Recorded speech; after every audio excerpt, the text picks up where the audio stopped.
My fellow humans? No, that's cringy.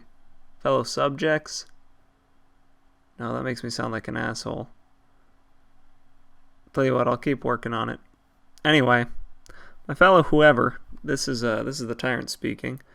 Just bringing you guys back to Fallout 4 videos because you guys seem to like those, and this is my shanty town. I run this place. Um, and right now I'm on a quest to get more steel so I can build a tower to the heavens. Uh, so welcome back, everybody. Like I said, people seem to like the Fallout 4 discussion videos, so I decided to make more of them. This time, when I made these before, I made them speculating on what could possibly be included in Fallout 4 and what would be cool to see them do, like how I thought certain systems should work, what the flaws were in the systems in Fallout 3 and in New Vegas. And the first one of those videos was perks and skill progression. So I thought I'd talk about the changes that were made there and how good they were. So, perks in Fallout 3, as we've discussed, uh, kind of got like overpowered. You got one every level, which was nice. But the problem was, by the time you hit level 30, there weren't any more cool perks to take. And also, with the whole skill tree system, you ended up maxing out like all your skills, like all of them, every single. You were the god, you were the god vault dweller, which is not good. And then in New Vegas, they changed it so you only got a perk every other level, and you got less skill points or something, which sort of mitigated the whole issue. But the problem with getting a perk every other level is that the level up doesn't feel as cool when you don't get a perk. It's like, yeah, it's like almost scoring. So in Fallout 4, they made some changes, as we all know. They got rid of skills. And they added, they just kept perks, only perks, and they added basically perks that functioned as skills, which is interesting. And it's good. It changes a lot of things, and it also makes a lot of things a lot easier. For instance, the level caps and such that they added on perks make it so that it's going to take a while you can't just like max small guns first and become a god at small guns and just face roll the game. They limit you based on your level, which is cool. That's a good decision in my opinion. And they also made it so that the more points you put into a certain special stat, the higher rank of perks you can take, which was great. Now, I do have some issues with this system. For instance, like all of the weapon perks, excluding the big guns, all the perks that boost your weapons are at level 3 or below, which basically means that you can make yourself a god at every single weapon type pretty effortlessly.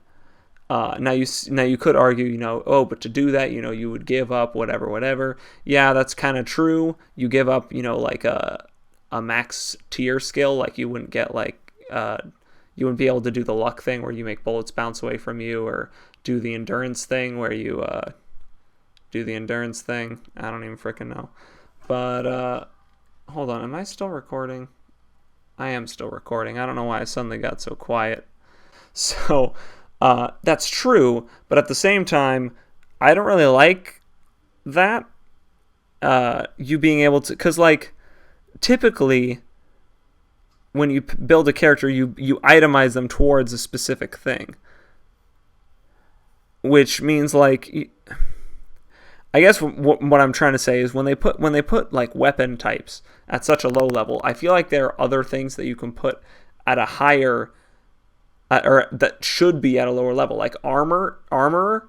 That perk should not be strength 3. That perk should be strength 1, because everybody's gonna want to use armor. That's going to be a perk that everybody wants. It's not like the big guns perk, which not everybody's going to spec into, or like the melee and the unarmed perks. I'm not going to spec into those unless I'm building a melee or unarmed character.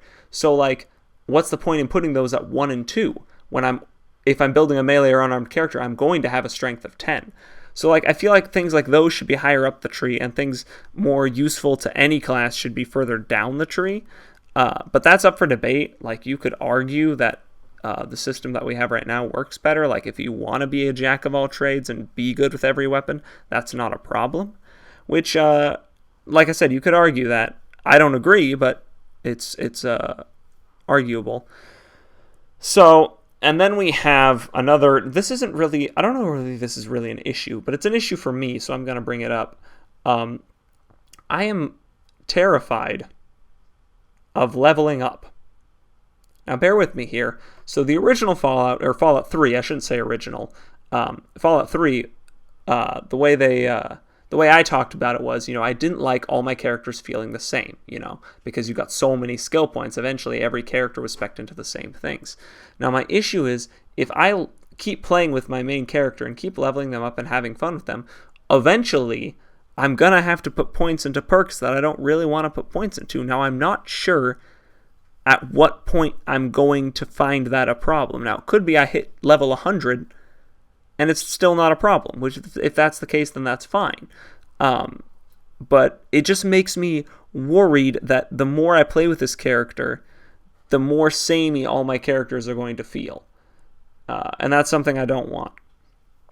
So I don't know, could just be, the tyrant just, spouting off being paranoid, but thought I'd bring it up, see what you guys thought about it. And, another problem that I had with the old system was intelligence. In the old system, you maxed intelligence first because you could make up for problems with your special by putting points into your skills. Basically, you'd put 10 in intelligence, and it didn't matter what your special characteristics were, because if you max speech, now you're good at speech. It doesn't matter what your charisma is. Now, I know that charisma has a slight impact on how people treat you and such, but you get my point. For all intents and purposes, it's about the same. And we don't really have anything like that in this game, although you could still argue that intelligence is the sort of god special, because if you get more experience and you can put points into your special, then more experience faster is the most efficient way to do it, because then you can put more points into your other stats quicker. So you could argue that intelligence is still the strongest stat. I would argue that. But it doesn't feel like you have to spec into it, is the thing. It doesn't feel that way, and I think that's more important than it being, like, even if it is overpowered, it doesn't feel like you need to spec into it to make it. Before, when you spec'd into intelligence, if you didn't, it felt like you were losing out on your characters on something. It felt bad to do that. But in this game, in Fallout 4, it doesn't feel bad to not have a super high intelligence, because you still gain EXP at a pretty quick rate. And if you put enough points into luck, if you have 5 luck, you can take Idiot Savant, which allows you to build characters and level them up relatively quickly while not having the highest of intellects, which I thought was a great design by the programmers to sort of mitigate the sort of god intelligence stat.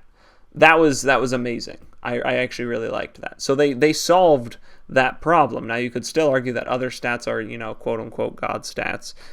That's all up for debate as to which one's the strongest. What I think I like is that it feels like a lot more of them do more, It feels like strength does more for you. It feels like endurance does more for you.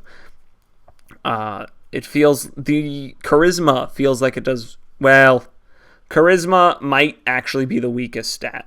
And that's because the way that they did the charisma tree, it's just not that strong in combat. At least not until you hit level 50. Now, after level 50, it's alright, because then you at least, basically make one enemy an extra companion, which is very powerful, especially if you can get a strong enemy. But before that, it feels weak. It feels very weak. Like, I have to run around in X1 power armor on this character because I was trying to fight without it, and it doesn't really work when you're on a character with 10 charisma and 1 endurance. You don't live through too many gunfights unless you're in power armor. So I was a little disappointed by the combat factor of the charisma tree. I could see why they didn't make the ratio on your pacifism ability too high, because then you would literally have an army and nothing would be a challenge. But I feel like that feeling would be almost better than the disappointed feeling that you get when you can never turn anybody to your side. It's almost more efficient to just shoot them, you know? Especially, well, I have the Overseer's, Overseer's Friend or something. It's a very, very strong assault rifle, and it basically makes it so that I can just one-shot people and not care. This guy is trying so hard to hit me with a Molotov. I don't think it's dealing any damage. I really don't think it is. Anyway, all in all, I think it's a much more improved system than it was in Fallout 3 and New Vegas, which makes sense. It's a newer game. If it's not improved, it's sort of like, come on. But it definitely still has like its little issues that I don't know how I'd solve. I definitely feel like some of the weapon stats should be higher up in the skill trees, and some of the cooler abilities should be, or at least more basic abilities should be further down the skill tree. I think that would be nice. But other than that, I think it's a great system. If you guys agree with me or disagree with me, post about it in the comments, please. This is a discussion. I want to hear everything you guys have to say, what you think about it. So just put it down there, and I'll read through it. I respond to every comment I get on these videos. And I look forward to seeing you guys all down there. If you want to leave a like if you liked the video. I do always appreciate that. And if you want to subscribe, I'm going to be putting out more Fallout videos, reviewing stuff. If you want me to discuss DLC at all on here, put that down in the comments as well, because I know there's some cool DLCs coming out soon that I'm super hyped for. A lot more DLCs than anybody expected, to be honest. So that's a good thing to look forward to. Anyway, I'm getting off track. If you want to subscribe, I'm going to be uploading videos, so I always appreciate it. Anyone is welcome here. This is the Tyrant, signing off. Good night, everybody.